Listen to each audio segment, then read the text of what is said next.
Yes, I've lived in Singapore almost 70 years now. When I grew up, Singapore was still a poor developing country. Our per capita income when we became independent was $500, the same as Ghana in Africa. Either you can say the misfortune or the good fortune of being born in a very poor family in a poor Singapore.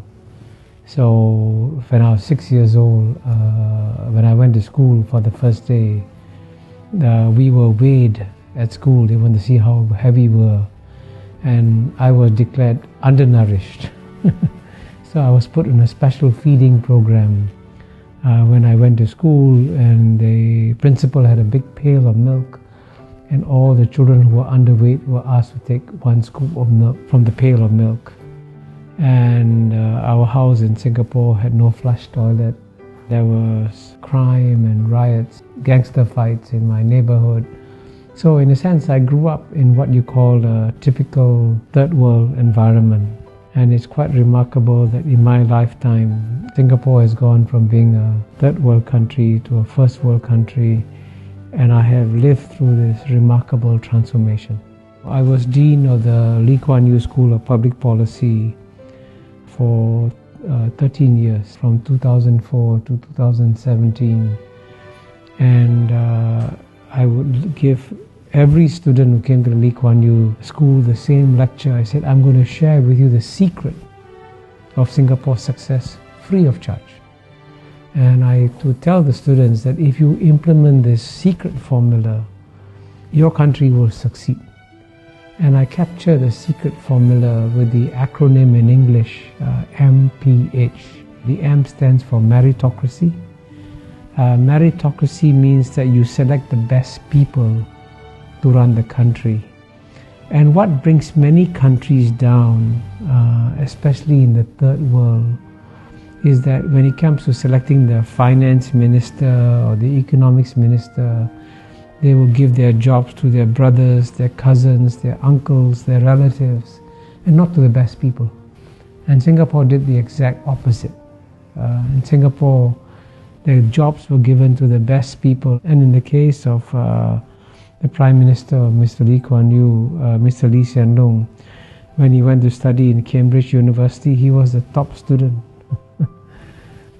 in the class, if not in the university. In fact, his professors were so impressed, they said, you should become a mathematician because you'll become a world-class mathematician.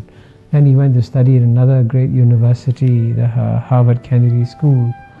And in that university, he's one of the few students to get an article published in a Tier 1 economics journal. Very few students get articles published in a Tier 1 economics journal. So he's incredibly brilliant.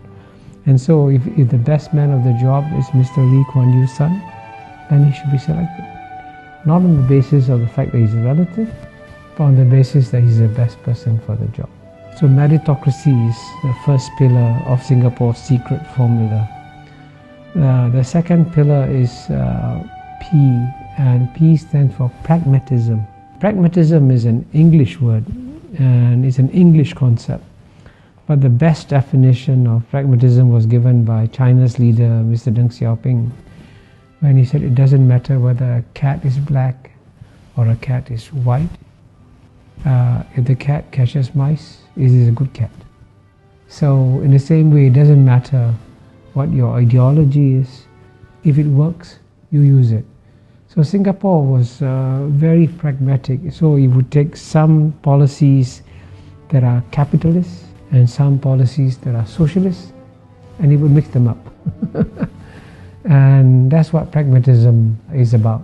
You're not bound by any ideology. But the third pillar, the H, is of course the hardest to achieve, because H stands for honesty. And indeed, what has brought most third world countries down and what has led to their failures in development has been corruption. And so Mr. Lee Kuan Yew, after he became Prime Minister, made it a point to punish not the junior people, but the very senior people.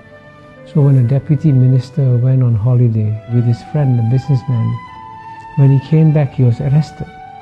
And so he said, why am I being arrested? He says, you went on a holiday with a businessman, he paid all your expenses, that's corruption. You go to jail. So when a deputy minister is sent to jail, then everybody says, oops, I got to be careful, I can also go to jail.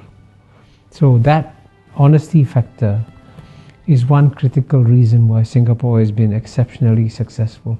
So it's a combination of meritocracy, pragmatism and honesty. Then that's the formula for Singapore's success.